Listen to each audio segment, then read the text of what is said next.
Okay, hello everyone. I hope you're all doing well. Okay. All right, so before I start this program, some of you have been asking if I'll finish all the programming challenges in the book, starting out with Python and starting out with Java. And the answer is yes, I'll finish all the programming challenges in the book from the beginning to the end, like all the challenges. And eventually even starting out with C Sharp and any programming set that I start, I'll finish it. Okay, so don't worry, I'll finish all of them. And yeah, so that's it. Just so you know that. So the first program in chapter 7 is Rainfall Class. Okay, and so let me just read this question. Write a rainfall class that stores the total rainfall for each of 12 months into an array of doubles. The program should have methods that return the following: the total rainfall for the year, the average monthly rainfall, the month with the most rain, and then the month with the least rain. Demonstrate the class in a complete program. Input validation: do not accept negative numbers for monthly rainfall figures. Okay. All right, so we're going to go ahead and create a class. We're going to create two files, a class and then a program that's going to test the class. Okay, so we're going to create two files. One is going to have the class and one is going to have the program that's going to test the class. Okay, so I'm going to start here, and this file is going to have the class itself. All right, so we're going to create a program that's going to, I believe we're going to we're going to ask the user to enter some values, because over here it says input validation, do not accept negative numbers for. So we're going to ask the user to enter in values for how much rain fell, I guess, in every month of 1 year, and then it will display the following information: the total rainfall, average rainfall. But we're going to create it in the form of a class. Okay. And chapter 7 is all about arrays, so that's what we're going to implement, with the class and the program that's going to test the class. All right, so let me just start. I think I talked too much. All right, so I'm going to go ahead and create the class, call it rainfall. So I'm going to create a public class because we want to make it public, and I'll call it rainfall. All right, and then now let's define the field for this class. Okay, so what I'm going to do is I'm going to define an array that's going to store the individual rainfall figures for each month. Okay, how much rain fell, I guess, in each month. All right, so I'm going to create an array. First of all, I'm going to define an array. I'm not going to initialize it yet with a size. I'm just going to define an array, and I'm going to call this array. I'm going to call it. Well, first of all, it's going to be a double array, an array that's going to store double. So a double array, and I'm going to call it. What should I call it? I'll call it rainfall stats. Rainfall stats. This way. So I've just defined the array. I've defined this variable to store an array of doubles, basically. So now the next thing I'm going to do is go ahead and create the constructor. Now this program didn't give us details of how to create the class, but then based on how I understand this, I'm going to implement it that way. Okay, and I think it's exactly what the question needs or is requiring. So I'm going to go ahead and create a constructor. Sorry. All right, so the constructor works just like the method. It works just like a regular method. There are a few things. The thing is, one thing is it doesn't have the keyword static, okay, and then it doesn't have a return type. And it doesn't have a return type because we don't call this method ourselves. Okay, this method is called automatically when someone tries to create an object from this class. And so because we don't call this method ourselves, it cannot return a value. So we don't specify a return type. So we have to specify the access.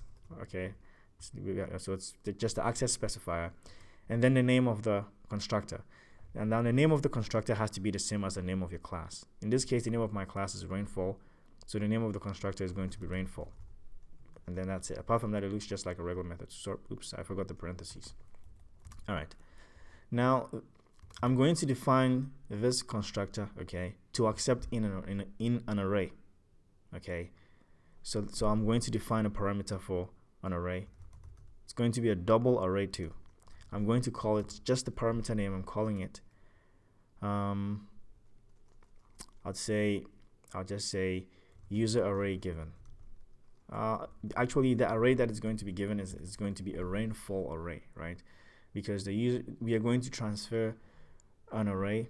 So basically what I'm trying to do with this constructor is basically to copy.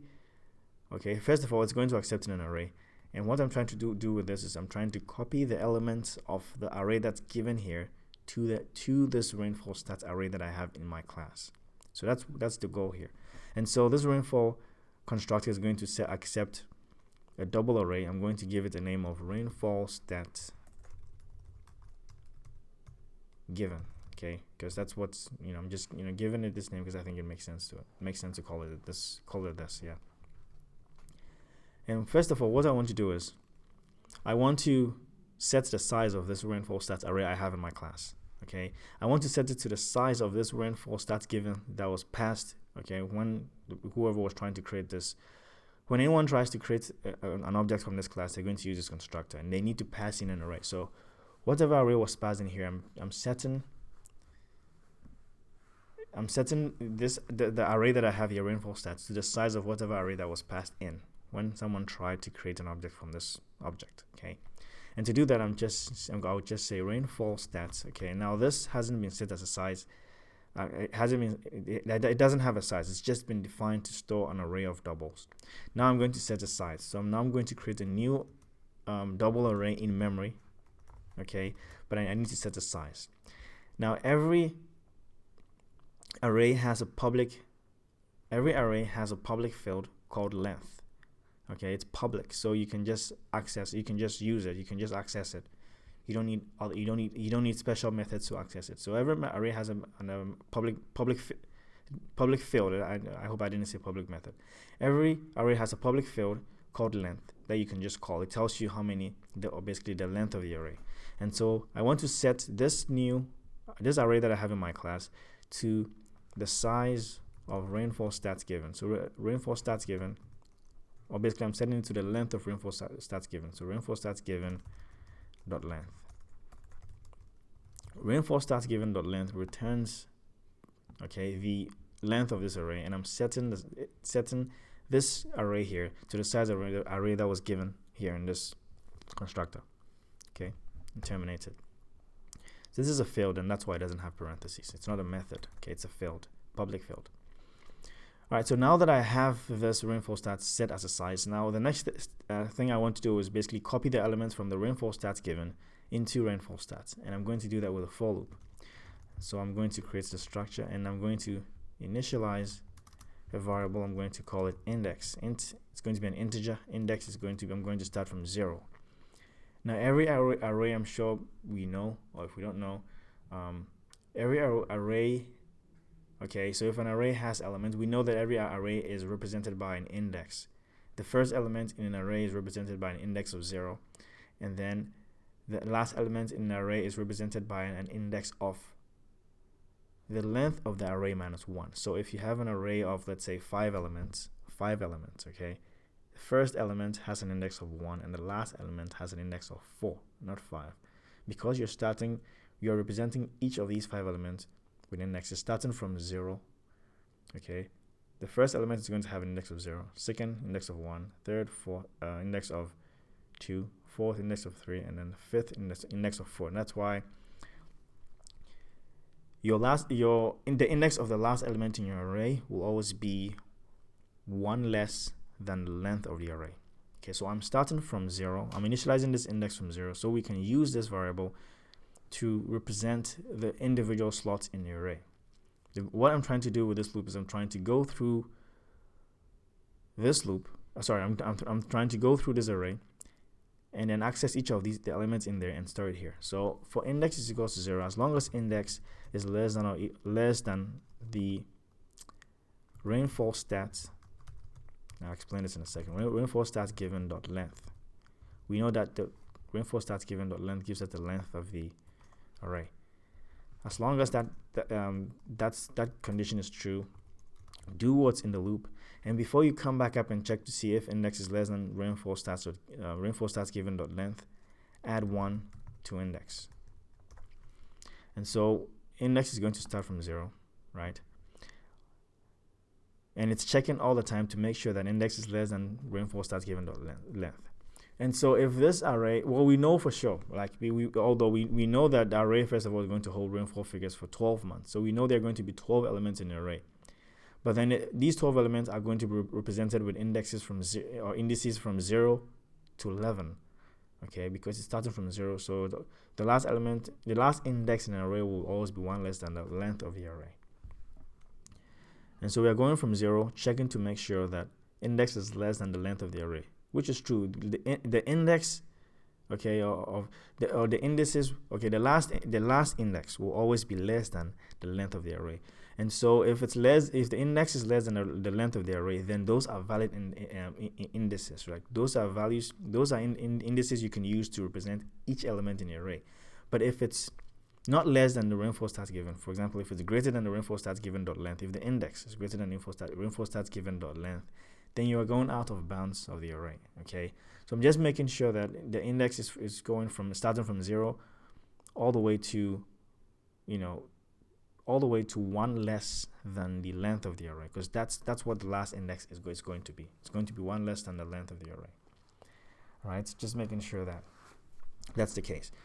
And I'm sure most of you know this. If you read the book and are now tackling the questions, I'm sure you know this. And if you don't know this, I recommend that you learn it. Eventually, I've started the Learn Java course. Eventually, I'll get to it, and when I get to it, I'll explain it. But if you have an idea, what I just said will at least buttress on the point of what I'm trying to explain. Okay, so starting from 0 to 1 less than the length of the array, what I want to do is each time I want to copy. Okay, so I'm trying to copy each element in rainfall stats given the length to rainfall stats. So I'm going to say rainfall stats. Okay, rainfall stats, and I'm accessing it by the index. Okay, index is going to start from 0. So the very first time this loop iterates, rainfall stats 0 is going to be the very first slot of rainfall stats. I am storing in the very first element of rainfall stats given index. Okay, so this statement here is basically when I trace the very first time, I am copying the first element in rainfall stats given into the first, basically into the first slot in rainfall stats, and then index is going to increase to 1, and then I am setting the second slot of rainfall stats with the value of the second slot of rainfall stats given. Okay, so basically all I'm doing with this is I'm copying the elements of rainfall stats given to rainfall stats. By the time this loop is done, we'll have all the elements copied from rainfall stats given to rainfall stats. Okay, and then by the time this is done, we'll have all the elements here. So that's it. That's all we're doing with this constructor. Just making a copy of it, making a copy of the array that was given to the constructor. All right, now I like to have my constructor as the last thing in the class, so I'll keep it as the last thing in the class, and everything else will come in between. Fields, everything else comes in between, and then my constructor, I keep it as the last thing. You can put it anywhere. It doesn't really matter. Okay, all right. And so the next thing I'm going to create is, actually, when you read the question, it says the program should have methods that return the following. Well, we know we are creating a class, right? So when we're talking about methods, we are talking about methods in here, right? So the method that returns the total rainfall for the year. So now that I have a copy of the array in rainfall stats, I can work with rainfall stat directly, okay, in my class. And so I'm going to create a method that's going to calculate the total rainfall for the year. Okay, so I'm going to create a regular method, right? So public, this method I'm going to create is going to be an instance method. An instance method is any method, okay, well, before that, this method, okay, is an instance method, okay, and instance methods don't have the keyword static, okay. Well, first of all, what an instance method is any method that works directly on any of the fields of this class.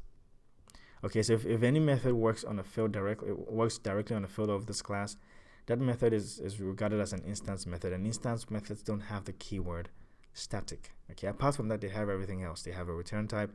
You have a name, of course, and everything else. And so just know that for now, instance methods don't have the keyword static. Once we get to chapter 8 and all that, we'll understand it more. Okay, so public, no keyword static, and then we specify a return type. What this is doing is basically calculating the total rainfall for the year. Once we calculate the total rainfall for the year, we want to return it, right? And so we have to specify the return type as a double, because we know the rainfall values can be 55 point something inches. I think it's in inches, right? But it can be a double. And so I'm going to set a return type to a double, public double, and I'm going to call this get total rainfall. And what is get? Well, let's find out if get total rainfall is going to accept any argument. No, because we are working directly with this rainfall stats array. We have it in our class, okay? And so what we want to do is basically we want to go through the array, the rainfall stats array, and add them all up and divide it by how many elements are in the array. That's how we get the average. And so I'm going to first of all create a variable. It's going to be a double, and I'm going to call it. Hold on 1 second.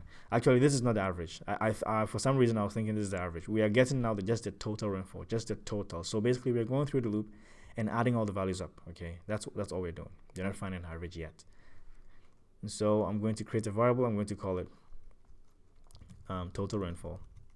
That's what's going to store the total rainfall, and I'm going to go through the loop. It's going to be it's basically the same loop here. I'm starting index. So it's going to be an integer index with, sorry, my typing is bad. Index with a value 0. And as long as index is less than, now I'm working with the rainfall stat, because I have everything called. Once I call this method, I can, by this time I will have, once someone creates an object from this class, I would have the elements in the array that was passed into the constructor. I would have all the elements stored in this rainfall stats. And so I can work with this directly. So now I can just say, as long as index is less than the rainfall stats dot length, okay, because every array has a public field called length, and so this will return the length of the rainfall stat. So I'm checking to see if index is less than rainfall stat dot length, and as long as it is, do what's in the loop, and before you come back up and check to see if index is less than rainfall stat dot length, add 1 to index. Okay. All right. So basically, this is we are using the indices. Okay, in the index starting from 0, and the index will always be 1 less than the length of it. The last element in the array will always have an index 1 less than the array. And so we are just making sure that the index is always 1 less than the length. I think I didn't say it right. What I meant to say, I'm sorry. What I meant to say was, the last element in the array will have an index 1 less than the length of the array. Maybe I did say it right. All right, so we're just making sure over here that index is always 1 less, is less than the length of the array.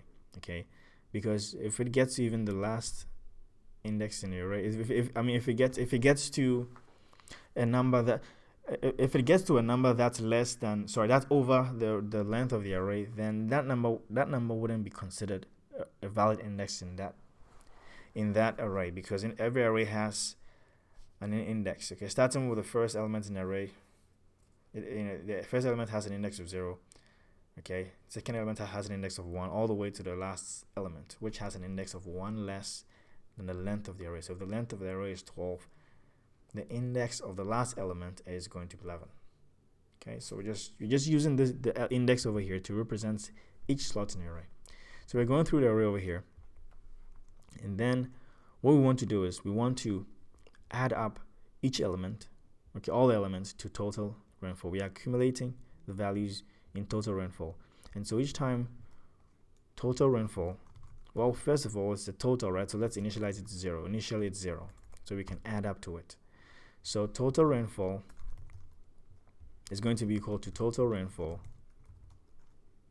So total rainfall is going to be equal to what's already stored in total rainfall, okay, plus each element in the array, right? So the very first time we want to add up rainfall stats, I'm representing that element by its index. And so the very first time this array terminates, the very first time this array, sorry, I keep on saying array, the very first time this loop iterate, index is going to be 0. And so it's going to be total rainfall, which is 0. So it's going to be 0 plus rainfall stats, index will be 0. So rainfall stats 0 is the first element in the array. You're taking the first element, we are adding it up to total rainfall and storing the result back in total rainfall. Second time this loop iterates, index will be 1, and so we are taking what's already stored in total rainfall. We are adding rainfall stats 1, which is the second element in the array, to total rainfall and storing the result of this back in total. So basically we are adding all the values up and storing the results in total rainfall. That's what we're doing.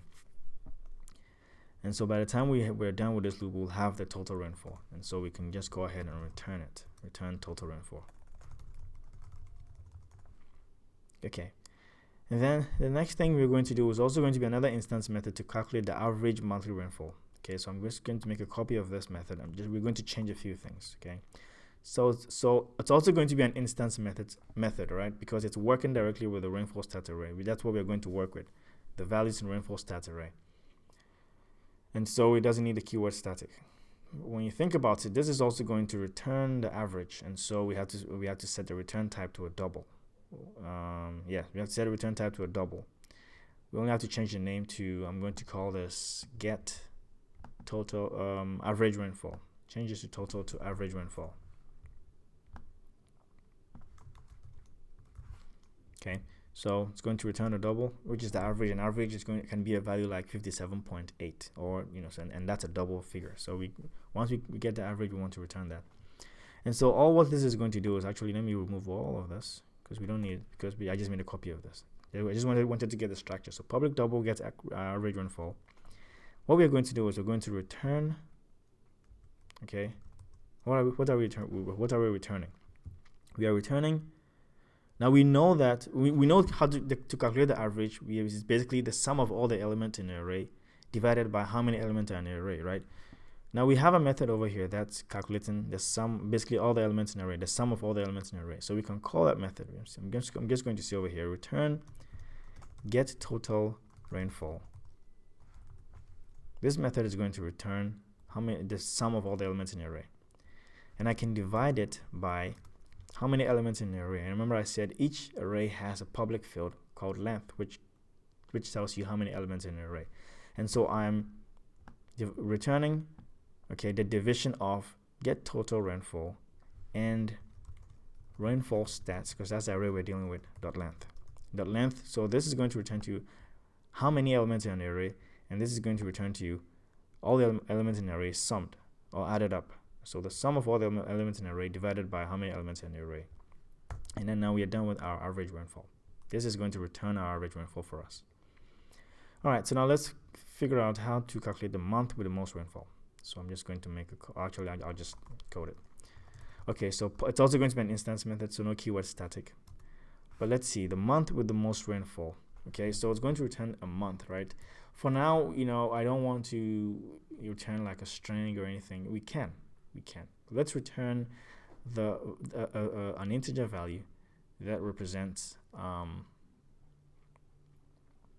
you know what, just I'll do it just so that this program makes sense. Okay, I don't want it to say month 1 had a most rainfall. We let's make it look reasonable, right? So that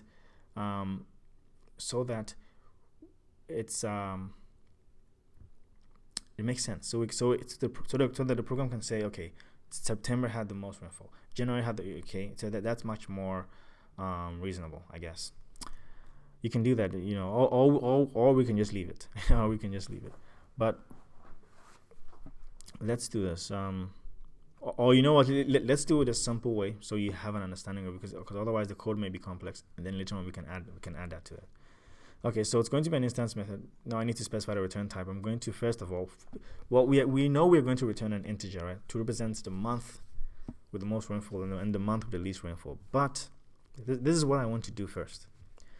I want us to, although the question is not asking for that, right?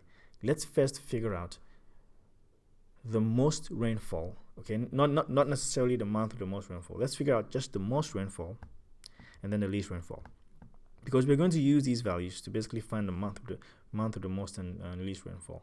Once we find the most rainfall, we will basically ask. We can from finding the most rainfall, we can get the month. And so let's figure out although the question didn't ask for it. Eventually, the method we are creating here will change to the final method to figure out the month with the most rainfall and the month with the least rainfall. So I'm going to create a a method here that's going to calculate the most rainfall. Let's stick with that first. But like I said, I promise that this method will be changed up. Eventually, we'll end up having a method that returns an integer. So for now, it's going to return a double, okay? Because it's returning the most rainfall. So it's returning the inches. Let's say 57.5 inches. And eventually, we'll return the month, right? Okay, so since it's going to return the most rain, right? This is saying the month, right? I hope you understood what I just said. I will change it eventually to return the month. But for now, let's create a method to return the month with the most rain and then the least rain. So public most rain, we know it's let's start with most rain. We know it's going to return the most rain in inches, right? Or let's say whatever value. That can be a double value. And so public double, that's a return type. And I'm going to call this get most rain. Okay, so don't worry. The question didn't ask for this, but we're going to use the reason why I'm doing this is so that you don't get confused, so that it makes sense when we switch to get the month.